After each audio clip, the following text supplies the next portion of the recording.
พ่อแม่พี่น้องป้องปรายเบิดซุคนเนาะ FC ทางช่องบ่าวภูมิ Channel เนาะ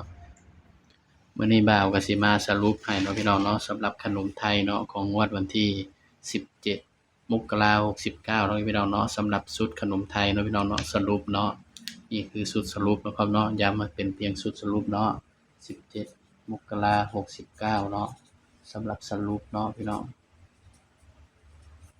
สรุป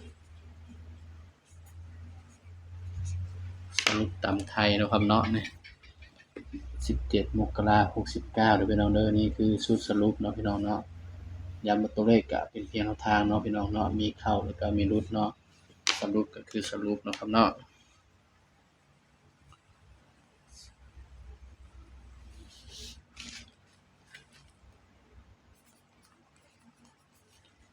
สำหรับชุดสรุปเนาะพี่น้องเนาะบ่าวก็สิ ชุดสรุปสำหรับเด่นถามว่ามีเด่นบ่ชุดสรุปนี่บ่มีเด่นเนาะมีแต่วินเด้อพี่น้อง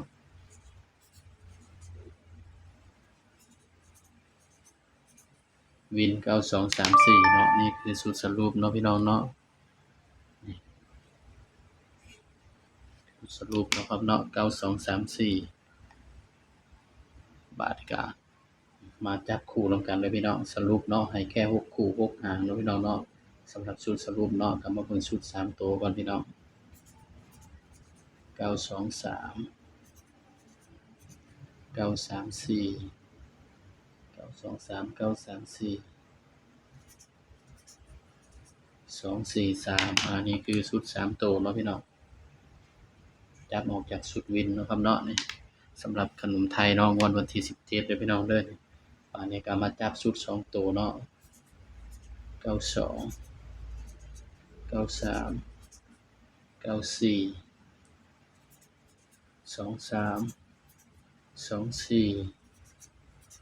แล้วก็34ไว้นำเนาะพี่น้องเนาะ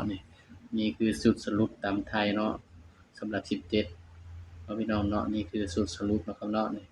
ย้ำว่าตัวเลขก็เป็นเพียงแนวทางเนาะครับเนาะมีเข้ามีหลุดเนาะไผมักก็ตามเนาะบ่มักก็เลื่อนผ่านเด้อพี่น้องเด้อบ่าวก็ให้เพื่อเป็นแนวทางเท่านั้นเนาะครับเนาะนี่สรุปชุดสรุปขนมไทยเนาะถ้าว่าไผเป็นมักสายรูดสายวิ่งเนาะไผที่มักรูดมักวิ่งเนาะพี่น้องเนาะบ่าวให้รูดตัวนี้เด้อพี่น้องให้รูด5ตัวเดียวเนาะในสำหรับสายรูดเนาะนี่สำหรับสายรูดในรูด5เนาะพี่น้องเนาะอันนี้คือชุดวินเนาะบ่าวจับออกจากชุดวินเด้อพี่น้องเด้อ9 2 3 4เนาะนี่สำหรับคลิปนี้เนาะก็ขอให้พี่น้องทุกคนปังๆเนาะครับเนาะสำหรับขนมไทยเนาะงวดวันที่17มกราคม69เนาะพี่น้องเนาะสำหรับคลิปนี้ก็ฝากพี่น้องกดไลค์กดแชร์กดติดตามช่องบ่าวภูมิ Channel เด้อพี่น้องเด้อสำหรับคลิปนี้ก็สวัสดีครับ